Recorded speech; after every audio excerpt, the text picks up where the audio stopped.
Bolivia ha demostrado que el país unido nunca será vencido, que era posible 21 días de resistencia pacífica y democrática, que era posible con paz, con determinación, con compromiso por la democracia, demostrar que no íbamos a tolerar una segunda vez que se nos hiciera la burla del voto. Ahora, ¿a dónde va la solución, don Carlos? Hay gente que ha renunciado y obviamente tiene que hacerse cargo alguien del país. Nosotros creemos que hay que seguir la línea constitucional. Creemos que tiene que establecerse la razón, la sensatez, el sentido común, el hecho de que este país respeta su constitución. Es un tema difícil, es un tema complicado. Hay que tener un poco de calma para analizar lo que es la sucesión constitucional y sobre todo el escoger una persona que pueda conducir un proceso de transición democrática. Creemos que la Constitución y la democracia tienen que ser nuestro norte aún en los momentos más difíciles. No tiene que ser una persona que sea del MAS porque no renunció a Salvatierra, por ejemplo. Va a pedir la renuncia de ella para que otra persona, tal vez de oposición, se haga cargo. Este es un punto importante. Dentro del ámbito de la legislación y de la Constitución, es probable que lo que haya que escoger es a alguien dentro de la Asamblea Legislativa que no sea del MAS, que pueda llevar adelante con responsabilidad y con seriedad un trabajo de transición política y democrática. Pero es fundamental que no vulneremos la Constitución, no le demos la excusa al expresidente autoritario y tiránico que diga que esto ha sido un golpe de Estado, porque no ha sido un golpe de Estado. Y si nosotros vulneramos la Constitución, le vamos a regalar un argumento que no tiene por qué tener.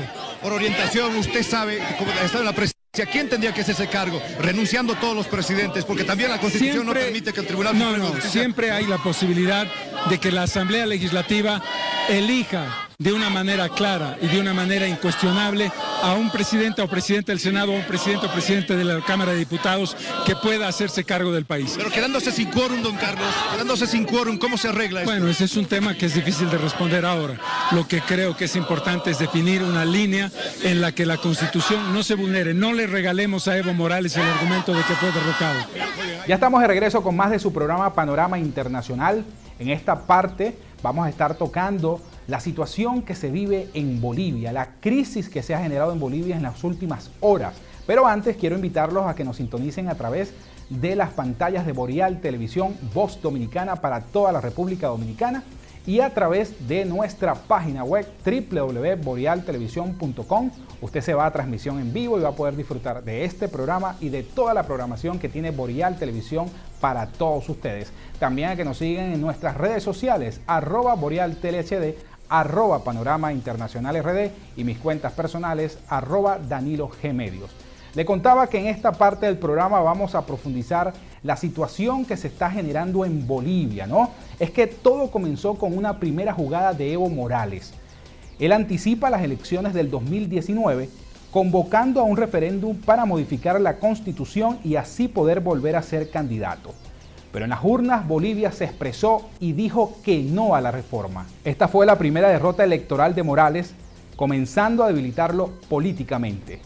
El voto por el no aglutinó a la oposición, no solamente a la derecha, sino también a la izquierda. Aunque la derrota no detuvo a Morales, su partido, el Movimiento al Socialismo, acudió a la justicia y el Tribunal Constitucional le dio luz verde para ser candidato. La sentencia fue polémica. Muchos de sus críticos decían que la candidatura a Morales es ilegítima y así llegó el 20 de octubre. Los bolivianos votaron y comenzó el conteo. A las 8:20 de la noche, el sistema de transmisión rápida de datos del Tribunal Supremo había contabilizado el 83% de los votos. En ese momento la tendencia apuntaba que había una segunda vuelta entre Morales y Carlos Mesa. Fue entonces cuando el conteo fue suspendido. Esto comenzó a generar un clima de sospecha entre muchos bolivianos y las calles comenzaron a encenderse. 23 horas más tarde, el recuento se reactivó. Evo Morales apareció ganando por más de 10 puntos, los que necesitaba para ganar una primera vuelta. Evo Morales se proclamó presidente y es cuando las protestas subieron de intensidad, ¿no? El día domingo la Fuerza Armada le sugirió a Evo Morales que renunciara por la paz del país. Horas después, en una rueda de prensa, Morales renunciaba. Tenemos un material preparado desde Bolivia, ¿no? Con unas protestas y lo que los bolivianos sentían en ese momento, horas antes de la renuncia de Evo Morales. Buenas, Danilo González. Lo que está pasando aquí en Bolivia, primeramente buenas, yo soy Diego Claros, Le hablamos aquí directamente desde el paro en Bolivia. Ya van 17 días con hoy lo que están protestando tratando de recuperar la democracia aquí en la ciudad, en el país de Bolivia. Ya hasta ahora llevamos un saldo de 3 muertos. Estas 3 personas son héroes de la democracia. Hola Danilo González, gracias por dar cobertura para comenzar a la problemática que vive nuestro país, Bolivia, el corazón de América. Te explico en pocas palabras lo que pasó. La situación fue que dejamos de creer en el conteo electoral cuando el TREP, que aquí dicen TREP a la transmisión rápida electoral para publicarla para todas las personas, lo pararon. Y cuando la fuente, la madre de la información se para, se puede contaminar. Todos los bolivianos, te diré, estamos y somos desconfiados de los resultados. No puede ser. Jugaron con nuestro voto, nos hicieron ir a las urnas, pero en el fondo votamos, pero no elegimos. Es una burla. Y hasta ahora, el país de Bolivia tiene 3 muertos cargados al gobierno oficialista del movimiento socialismo liderado por Evo Morales Ayma y por toda su gavilla de delincuentes, de personas que viven del Estado, que le mienten al pueblo y le mienten al mundo. Le están mintiendo. Señor, le digo una cosa, denos la voz ante el mundo de que nuestro país no está como lo dicen. Estamos mal, seguimos mal. Hasta que él renuncie, seguimos en paro. 17 días de paro, señor. Buenas noches, Danilo González. Mira, ¿qué puede hacer la oposición en este momento? La oposición en este momento se está apartando porque hay un movimiento ciudadano, un movimiento civil. No hay ningún partido político, como podás ver, 17 días de paro que no tiene partido, ni tinte, ni color político. Es el pueblo en su esencia. No estamos hablando, que no le estamos pidiendo a un partido político que solucione este problema. El pueblo mismo, sin color, sin tinte, sin sigla, está levantándose. 7 departamentos se están levantando. Solamente tenemos como referente al Alto, que está como un bastión. Inclusive tenemos a los cocaleros, movimientos sociales que eran afines al MAS, que ya han volcado, han visto todo esto. Esto no es Cuba, tampoco Venezuela. Esto es Bolivia y Bolivia se respeta. Esto no es Cuba, tampoco Venezuela. Esto es Bolivia y Bolivia se respeta. Para profundizar acerca de la crisis que se vive en Bolivia y todo lo que se está generando, tenemos un contacto directo con Carlos González. Él es nuestro colaborador, politólogo y conferencista. Carlos, hacíamos una introducción en esta parte del programa acerca de lo que se está viviendo en Bolivia, ¿no? Y todo lo que ha generado esta crisis y la renuncia de Morales. Pero, ¿cuáles crees tú que fueron las razones que llevaron a Evo Morales a tomar la decisión de renunciar? Danilo, Evo Morales renuncia debido a las consecuencias que trajo las irregularidades y el fraude del proceso electoral. Ese proceso electoral que se fue revisado por medio de la OEA, ya que gracias a la presión social que se mantuvo en la calle, la OEA entrega unos resultados, se lo entregó el pasado domingo 10 de noviembre. Esos resultados dicen que hubo fraude, que hubo irregularidades, que hubo incongruencias entre los resultados. Recordemos que ese domingo electoral en Bolivia, donde se estaba disputando la presidencia Evo Morales contra Carlos Mesa, hubo un vacío de información entre el domingo y lunes, donde había una brecha pequeña entre ambos candidatos. Al día siguiente amanecemos el lunes con la sorpresa de que Evo Morales había sacado 10 puntos por encima, y eso le garantizaba que Evo Morales no tendría que irse por una segunda vuelta.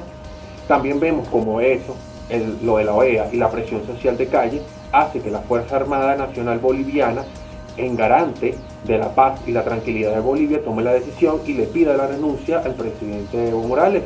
Eso causa de que Evo Morales se entra en la espada de la pared, no tiene el apoyo ni de su Fuerza Armada Nacional, ni del pueblo, ni siquiera de organizaciones internacionales que revisaron el proceso, y termina por renunciar, escapándose.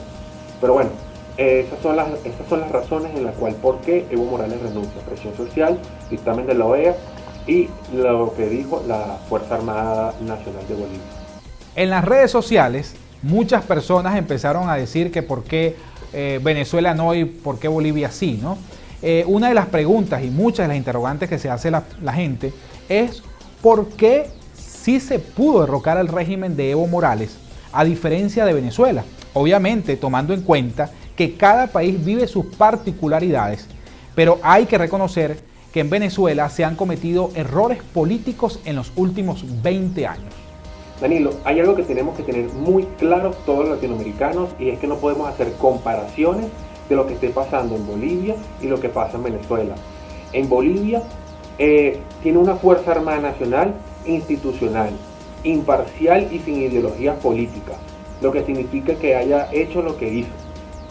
En cambio, en Venezuela tenemos una Fuerza Armada Nacional que está metida en el narcotráfico, que está metido en negocios sucios del petróleo, que está metido en negocios sucios en el narco minero, que está metido dentro del PSUV. O sea, la Fuerza Armada Nacional Bolivariana de Venezuela termina siendo el brazo armado del partido de gobierno. Como todos los partidos socialistas, ya lo vimos en la Unión Soviética, tenía una Fuerza Armada Nacional que era su brazo armado. Eso está pasando en Venezuela. Tenemos una Venezuela en el cual su brazo armado es la Fuerza Armada Nacional, pero también tiene colectivos, tiene alianzas con el narcotráfico, directamente con el ELN, la FARC, grupos Hezbollah, Al Qaeda, tienen alianzas con muchas mafias. Entonces, no podemos hacer comparaciones porque en uno hay separación de poderes, en otro no existe separación de poderes. En uno hay tiranía, que es en Venezuela, una tiranía que asesina a su pueblo y no le importa que pase hambre, que le falte medicina, que no le importe nada. En cambio, en el otro hay una separación de poderes donde Evo Morales sí tiene el poder ejecutivo, pero no tiene a la Fuerza Armada Nacional como brazo armado, como del partido de gobierno. Esas son dos diferencias muy grandes. En los últimos 20 años también hemos visto cómo en Bolivia se comenzó a cohesionar una oposición. En Venezuela no pasa lo mismo. En Venezuela se siguen cometiendo los mismos errores. No hay una oposición consolidada, una oposición fuerte. Aparte de eso, prevalecen siempre los intereses de los partidos por encima del interés nacional. Y eso está muy grave. Eso está muy mal. Porque los bolivianos ahorita nos dieron una demostración. Pusieron su bandera y su ideal de nación por encima de todo. Y los partidos políticos de oposición pusieron la bandera de Bolivia por encima de sus intereses partidistas. Lo que tiene que hacer ahorita Venezuela a partir del 16 de noviembre, y eso espero que lo hagan, es que todos los partidos políticos pongan la bandera de Venezuela y el ideal de nación por encima de todos. Espero que todos salgamos a las calles el día 16 de noviembre con nuestra bandera tricolor y 7 estrellas. Carlos, con todo lo que se está generando en América Latina, la llegada de Alberto Fernández en Argentina, toda esta situación que se está viviendo en Bolivia, ¿cuál crees tú que es el panorama político para América Latina luego de la renuncia de Evo Morales? Danilo, actualmente Latinoamérica vive un reordenamiento, una reconfiguración en la política, en lo político. Vemos cómo los socialistas recuperan poder político como pasa en Argentina, pero también lo pierden como está pasando ahorita en Bolivia. Tenemos que estar atentos a lo que pueda acontecer. Tenemos que también esperar a que se convoque elecciones. Luego que se convoque elecciones, que se dé el proceso y que se entreguen los resultados. No podemos menospreciar que Evo Morales tiene una gran fuerza dentro de su país, una gran fuerza política en la cual lo pueden apoyar.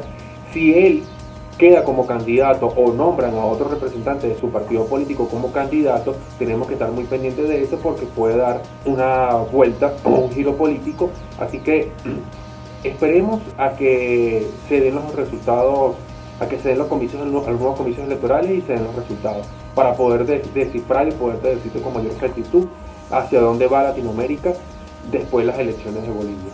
Bueno, era Carlos González, colaborador del programa, politólogo y conferencista, hablándonos del tema de Bolivia, la crisis que se vive en Bolivia en las últimas horas. Con esto vamos a hacer una pausa y ya regresamos con más de su programa Panorama Internacional.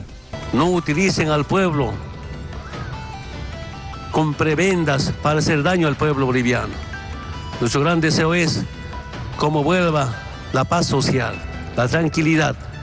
Me he pedido, con mucho respeto a todo el pueblo boliviano y que también al mundo entero, que sepan cómo grupos oligárquicos conspiran contra la democracia. Es histórico, es inédito, conocemos nuestra historia. Sin embargo, tengo la obligación de buscar esta paz.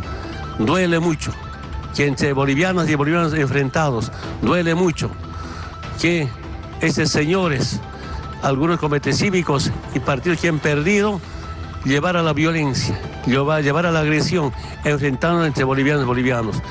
Y por esta y muchas razones, estoy renunciando, enviando mi carta de renuncia a la Asamblea Legislativa Plurinacional de Bolivia. Muchas gracias.